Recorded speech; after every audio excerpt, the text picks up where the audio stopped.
Hello friend, Shivani Chauhan. Welcome to Easy Education. आज हम बात करेंगे 5 ईज ऑफ कंस्ट्रक्टिविज्म के बारे में। कंस्ट्रक्टिविज्म मतलब रचनावाद। तो आप किसी भी एक्टिविटी को बच्चों को कैसे इन्फ्लुएंस कर सकते हो, एंगेज कर सकते हो एक्टिविटी को कराने के लिए, ताकि वो अपनी नॉलेज का निर्माण खुद कर सके। उसके लिए हम 5 ईज के बारे में पढ़ेंगे, जो कि रोजर बायबी के द्वारा दिए गए हैं। आपके सिलेबस पॉइंट ऑफ व्यू से काफी इंपॉर्टेंट है। बेसिकली हम बात कर रहे हैं इसमें यूनिट 8 की, आपकी UGC net paper two education. UGC net paper two education के यूनिट 8 को हम करने लग रहे हैं, technology in and for education. इसमें हम काफ़ी सारे कॉन्सेप्ट को कर चुके हैं। आप इस प्लेलिस्ट को देख सकते हैं। डिस्क्रिप्शन बॉक्स में आपको इसका लिंक मिल जाएगा। तो जो जो टॉपिक्स हो चुके हैं वो वहाँ पे जाके आप देख सकते हैं। और आज हम बात करेंगे किसके बारे में? आज हम बात करेंगे 5 ईज ऑफ कंस्ट्रक्टिविज्म के बारे में, कि कौन कौन से ईज हैं, मतलब ई इन द सेंस की 5 तरह के ईज हैं। सो इसके बारे में बात करेंगे। सबसे पहले देखते हैं इंट्रोडक्शन से। So introduction में 5E model developed by Roger Bybee as a part of BSES। तो ये जो रोजर बाइबी थे, ये बायोलॉजिकल साइंस करिकुलम स्टडी के एक तरह से इनका एक तरह से इसमें पार्ट था या इन्फ्लुएंस रहा है। इसमें इन्होंने टीचिंग फ्रेमवर्क को, मतलब ये किसके बेस पे थी? Is teaching framework based on constructivist learning theory. So basically ये किस पे थी कि आप कैसे एक फ्रेमवर्क को क्रिएट कर सकते हो, पढ़ाने के फ्रेमवर्क को फॉर अ टीचर, है ना, ताकि वो बच्चों की एक्टिविटी को, मतलब जो चीज़ टीचर करा रही है वो उसको बिल्कुल एंगेजिंग तरीके से करा सके, है ना, जिसमें बच्चे इंटरेस्ट लेके काम करें। ओके, सो इसके बारे में इन्होंने एक तरह से अपना ये मॉडल लिया था, 5E model. So this model emphasise active learning. तो ये जो मॉडल था ये एक्टिव लर्निंग को एम्फसाइज करता है। मतलब इसमें बच्चे सिर्फ सुनते ही नहीं है, अपना जो भी पॉइंट ऑफ व्यू है वो भी देते हैं, डिस्कशंस भी होती है। ओके, खुद खुद करके भी देखते हैं, मतलब लर्निंग बाय डूइंग के थ्रू सीखते हैं बच्चे। ओके, लर्निंग बाय डूइंग के through. So they student build their own understanding through inquiry and experience. So ये एक बात मैंने बोली है कि वहाँ पे एक्टिव लर्निंग कराई जाती है। इसमें बच्चे खुद इंक्वायरी करके, मतलब पूछ कर, क्वेश्चन आंसर्स के थ्रू, डिस्कशंस के थ्रू टीचर से अपने डाउट को सॉल्व करते हैं, प्रॉब्लम को सॉल्व करते हैं, अपने पॉइंट ऑफ व्यू को रखते हैं, या फिर एक्सपीरियंस के थ्रू, मतलब लर्निंग बाय डूइंग के थ्रू। ओके, या फिर करके जो उनके प्रायर एक्सपीरियंसेस, पहले के जो उनके एक्सपीरियंस रहे हैं उससे सीखते हैं, अब जो आने वाले उनसे सीखते हैं, फिर उनको करके सीखते हैं। सो बेसिकली 5 ई है क्या ये? तो फर्स्ट है एंगेज। आपको यहाँ पे दिख नहीं रहा होगा, बाकी मैंने आगे इसको थोड़ा अच्छे टीप वे में समझाया हुआ है। So engage, first is engage, second is explore, third is explain, and the fourth is the elaborate, and the fifth and last one is evaluate. Okay, so ये 5 ईज हैं जो रोजर बाइबी के द्वारा दिए गए थे। सो बेसिकली टीचर कहाँ से स्टार्ट करेगी? एंगेजिंग से स्टार्ट करेगी, फिर एक्सप्लोर, फिर एक्सप्लेन, फिर elaborate and then the evaluate. Okay, तो इस तरह से प्रोसेस है, इस प्रोसेस को फॉलो करेगी टीचर, तो एक अच्छी, मतलब अच्छी इन द सेंस की कंस्ट्रक्टिविज्म को बढ़ावा दे सकती है, कंस्ट्रक्ट बच्चों में कर सकते हैं नॉलेज। ओके, कि बच्चे खुद करके सीखे, अप्लाई करें चीज़ों को in their real life. So start करते हैं सबसे पहले से, एंगेज, कैप्चरिंग इंटरेस्ट, है ना। एंगेज मतलब आप पहले बच्चों को एंगेज करो पढ़ाने में। अब मैं आपको ये तो बताऊंगी नहीं पढ़ाने से पहले कि किस यूनिट से है, कौन सा टॉपिक है, मैं सिर्फ पढ़ाने लग जाऊंगी आपको, है ना। या फिर मैं ये भी नहीं बताऊंगा कि आपकी यूजीसी नेट की पेपर पॉइंट ऑफ व्यू से इम्पोर्टेंट है, तो आप एंगेजिंग उसमें नहीं कर पाओगे चीज़ें ना, उस टॉपिक में। सो बेसिकली मैं आपको पहले एंगेज कर रही हूँ, मैं आपको बता रही हूँ कि पहले हम ये सारा कर चुके हैं, आज हम ये करेंगे। और ये UGC net paper two education के पॉइंट ऑफ व्यू से काफ़ी इंपॉर्टेंट टॉपिक है, जो आपके सिलेबस में भी दिया हुआ है ना। तो मैंने इसमें आपको एंगेज कर लिया। तो बेसिकली इसमें टीचर क्या करते हैं? टीचर का ऑब्जेक्टिव होता है stimulate curiosity and connects new concept to prior knowledge, कि उनकी जो प्रायर नॉलेज है, पूर्व ज्ञान है उनका, उससे कनेक्ट करते हैं नए कॉन्सेप्ट को। जैसे टीचर बच्चे को नाउन सिखा रही है, ओके, नाउन सिखाना चाहती है, तो टीचर क्या करेगी? पहले बच्चों से पूछेगी कि आपका क्या नाम है, आपके दोस्त को क्या नाम है, आपको क्या चीज़ें पसंद है ना, आपके मम्मी पापा का क्या नाम है, कौन सी प्लेस आपको पसंद है।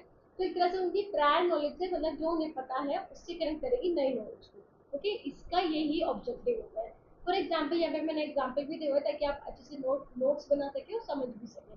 सो टीचर क्या कर सकती है? Show a short animated video demonstration of a glass water evaporating in the sun, कि एक तरह से एनिमेटेड वीडियो दिखा सकती है, या फिर रियल में भी डेमोन्स्ट्रेशन, मतलब उनके सामने रख के भी दिखा सकती है, एक ग्लास ऑफ वाटर का, जो सन के सामने रख देगी, सन के एक तरह से सन जहाँ पे उसकी रोशनी आएगी वहाँ पर रख देगी, और फिर उसे इवापोरेशन का प्रोसेस को समझाएगी, है ना। इसमें बच्चे क्या कर सकते हैं, बच्चे से क्वेश्चन पूछ सकते हैं। आस्क स्टूडेंट्स, टीचर्स स्टूडेंट से पूछ सकते हैं कि वाटर कहाँ चला गया, क्या वाटर वापस आएगा, have you seen puddles disappear after it rains, कि जो गड्ढे हो जाते हैं ना रेन के बाद, गड्ढे से रहते हैं, वो गायब क्यों जाते हैं एक दो दिन बाद, वो तभी क्यों होते हैं। बेसिकली क्वेश्चन पूछेगी, अराइज करेगी उनके प्रायर नॉलेज को, कनेक्ट करेगी उससे नई नॉलेज को। Okay, so why this create, ये किस लिए कराई जाती है, this create curiosity and connect to real life experiences, कि बच्चे खुद अपनी लाइफ एक्सपीरियंसेस से सीख के बताते हैं, है ना। कि बच्चों को भी पता होगा, ये चीज तो नॉर्मल सी चीज है कि रेन आएगी तो फिर पानी भर जाएगा कुछ गड्ढों में, है ना, और वो कुछ दिन बाद चला जाएगा। तो बेसिकली इसमें टीचर क्या करें, एंगेज करिए उनकी जो प्रायर नॉलेज है उसको करेक्ट करने की कोशिश करिए नई नॉलेज से। सो उसके बाद आ जाता है explore, the second one is explore. अब एंगेज करने के बाद मतलब उनको उनकी अंदर क्यूरियोसिटी बढ़ाने के बाद अब एक्सप्लोर कराएगी, मतलब उनसे ही कुछ क्वेश्चंस का आंसर देंगे ना। Provide hand on experiences that allow student to investigate and discover, कि बच्चों को बोले कि अब तुम खुद करके देखो इस एक्टिविटी को, आप घर जाकर उस ग्लास में सन के सामने रखो पानी और इस एक्टिविटी को खुद करके देखो। ओके, तो ताकि वो बच्चे खुद ही क्या कर सके, डिस्कवर कर सके चीज़ों को, मतलब नई चीज़ों का निर्माण कर सके या इन्वेस्टिगेट कर सके कि ऐसा क्यों हो रहा है। तो divide student in smaller group and give them materials, इनको मटेरियल्स प्रोवाइड कर देंगे, a bowl of water, clear plastic cover, lamp और सनलाइट। ओके, तो इस तरह से ये सारे मटेरियल्स प्रोवाइड करें जिसकी वजह से वो एक्टिविटी कर पाएंगे, कौन सी, इवेपोरेशन। सो इसमें अब टीचर क्या पूछ सकती है, place the cover over the ball and observe changes after 15 to 20 minutes, कि बच्चों को बोल देगी कि जो बाउल आपको कटोरी जो दी हुई है उसके ऊपर एक कवर ढक दो, ये जो प्लास्टिक कवर दिया है ना, उसके ऊपर कवर ढक दो, तो ऑब्जर्व देखो, मतलब 15 से 20 मिनट्स बाद देखो कि क्या नतीजे आ रहे हैं।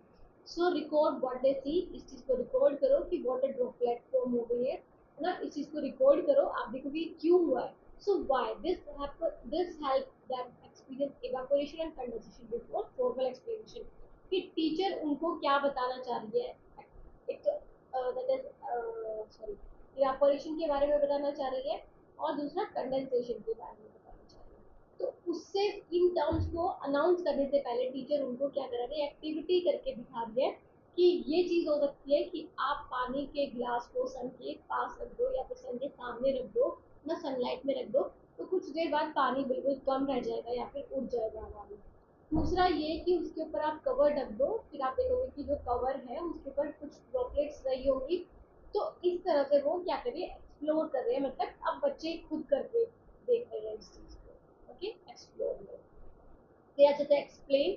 सो एक्सप्लेन में it helps students articulate their understanding and introducing formal concept. तो इससे क्या होगा, जब बच्चे खुद करके सीखेंगे, है ना, खुद लर्निंग बाय डूइंग करेंगे, एक्सप्लोर करेंगे, डिस्कवर करेंगे नई नई चीज़ों को, तो उससे उनकी अंडरस्टैंडिंग जो है वो एक क्लियर तरीके से, एक क्लियर माइंडसेट के साथ डेवलप होगी और फॉर्मल कॉन्सेप्ट को इंट्रोड्यूस कर सकती है टीचर इस चीज़ के बाद। ओके, तो स्टूडेंट से पूछ सकती है what happen to the water, कि वाटर के साथ क्या हुआ, है ना, क्या हुआ, क्यों चला गया वाटर, कहाँ चला गया ना। What do you think would happen if we waited longer, कि अगर हम ओवर टाइम तक रुकते तो क्या हो सकता था। सो टीचर इंट्रोड्यूस साइंटिफिक टर्म्स जैसे इवेपोरेशन वगैरह, जो भी पढ़ाना चाह रही है, प्रेसिपिटेशन है, कंडेंसेशन, तो ऐसे जो साइंटिफिक टर्म्स है उनको इंट्रोड्यूस करेगी क्लास में और एक्सप्लेन करेगी with the cycle, water cycle diagram.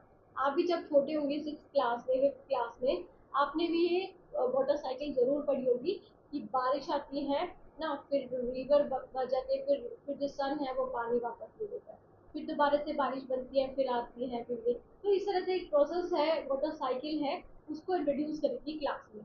तो रियल वर्ड एग्जाम्पल्स से शो कर सकते हैं इस चीज को।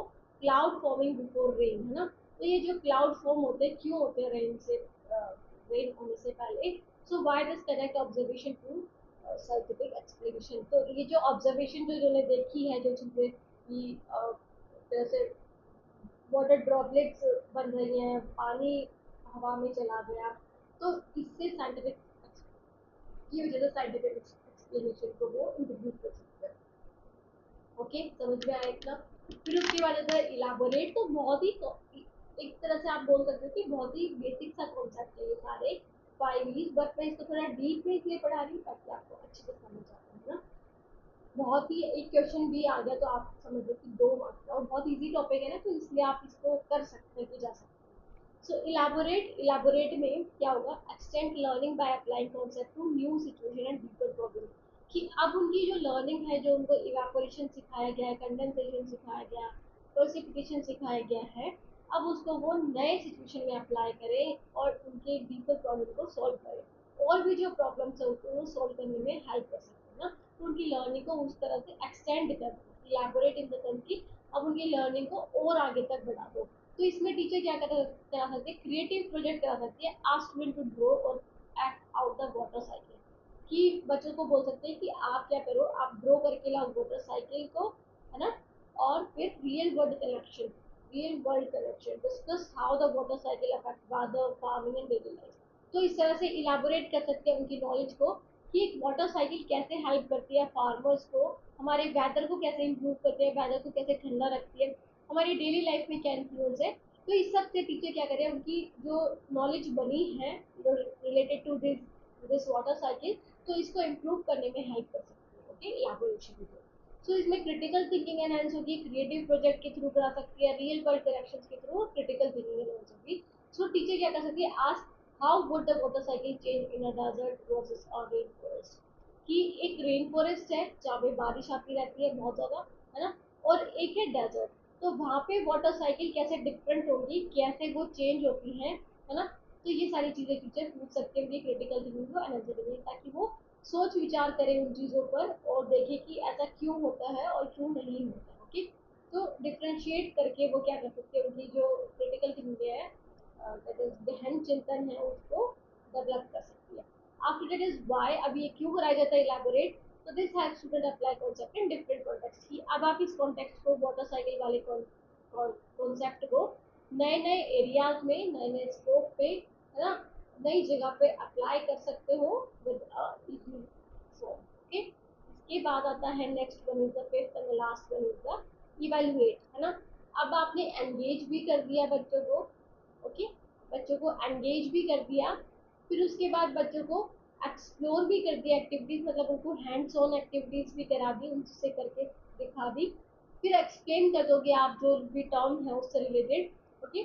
आफ्टर दैट इज आप इलेबोरेट करोगे उसे नए सिचुएशंस में आप अप्लाई करना सिखाओगे, and the last one is evaluate. अब आप देखोगे कि बच्चों को कितना समझ आया, तो एज ए स्टूडेंट्स कि बच्चों का आप मूल्यांकन करोगे, ओके, बच्चों का मूल्यांकन करोगे, student understanding and provide feedback for improvement. और अगर कहीं इम्प्रूवमेंट की गुंजाइश है तो वहाँ के लिए आप फीडबैक प्रोवाइड कर सकते हैं बच्चों को, या फिर बच्चों से आप अपनी टीचिंग का भी फीडबैक दे सकते हो ना, कि उनको कितना समझ आया। सो क्विज और worksheet on water cycle stages आप दिखा सकते हो। एग्जिट टिकट, मतलब ask student to explain in one sentence how rain flow, ना, कि आप बच्चों से पूछ सकते हो कि एक सेंटेंस में आपको बताना है कि कैसे रेन आती है, ओके। प्रोजेक्ट करा सकते हो आप, right a story about water droplet travelling through the cycle, okay. तो ये सारी चीजें आप करा सकते हो बच्चों को, कुछ एक्टिविटीज, ताकि आप उनकी जो परफॉर्मेंस है, उनको कितना समझ आए, उसको असेस कर सको, ओके, उसका मूल्यांकन कर सको।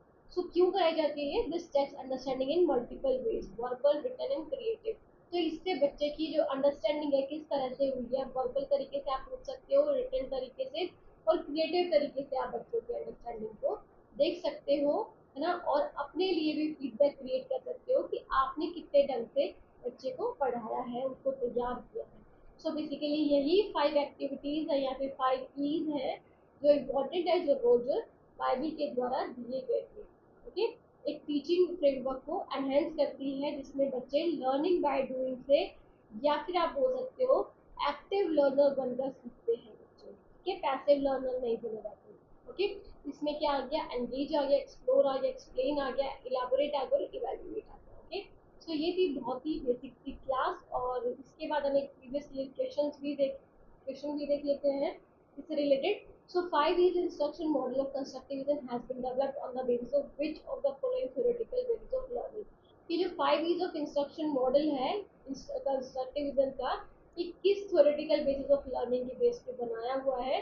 सो फर्स्ट तो learning emerges from sequence of event in a class, की सीक्वेंस से लर्निंग होती है ना, कि किसी क्लास में सीक्वेंस बनाना पड़ता है आपको। फिर learning occurs through the search of epistemological structure of understanding, कि लर्निंग कैसे होती है। लर्निंग होती है जब आप उसके जो भी वर्ड है, जो भी टॉपिक है, उसके मीनिंग को समझोगे, है ना, उसके अंदर की नॉलेज को सर्च करोगे आप। ओके। या फिर learning is contingent up to the socio economic और इमोशनल इन्वायरमेंट क्लास। कि लर्निंग बस यहीं तक ही सीमित है, सोशियो इमोशनल एनवायरनमेंट तक। ओके। या फिर learning is perceived as a change in behaviour as a result of teacher motivation. कि लर्निंग क्या होता है, learning is perceived as a change in behaviour. कि इस बेस पे बनाया गया है कि लर्निंग को हम क्या मानते हैं कि बिहेवियर में चेंज होना, है ना, ताकि ताकि टीचर को मोटिवेशन मिल सके। ओके। तो किस बेसिस पे ये 5 मॉडल बनाया है, आप कमेंट सेक्शन में रिप्लाई भी कर देना। ठीक है। बाकी मैं इसका आंसर भी बता देती हूँ। So answer will be option number 2, that is learning occur through the search of epistemological search of understanding. तो बेसिकली 5 को इसलिए ही बनाया है कि बच्चों की जो अंडरस्टैंडिंग है वो बहुत बेटर तरीके से हो पाए, बच्चे खुद डिफरेंट एरियाज में उसे अप्लाई कर पाए। तो इस बेस पे इस मॉडल को बनाया गया है रोटे बाइबल के द्वारा। सो स्टूडेंट्स, ये थी वीडियो, बहुत ही इजी सा टॉपिक था, बहुत ही छोटा सा टॉपिक था। कोई भी डाउट या कोई भी क्वारी हो आप कमेंट सेक्शन में कमेंट करके पूछ सकते हैं, है ना। और वीडियो पसंद आई हो तो वीडियो को लाइक भी जरूर कर देना। ओके। वीडियो को लाइक भी कर देना। ओके। और लाइक कर देना, सब्सक्राइब कर देना चैनल को, अगर आपको सही लगा हो, अगर आपको अच्छा लगा हो कि आपको सारी वीडियोस मिल रही हैं टाइम टू टाइम, तो आप चैनल को सब्सक्राइब भी कर देना। वीडियो पसंद आई तो भी कर देना। Okay. It will support me और motivate me. Okay student, thank you so much. मिलते हैं नेक्स्ट वीडियो में, तब तक के लिए टेक केयर, बाय।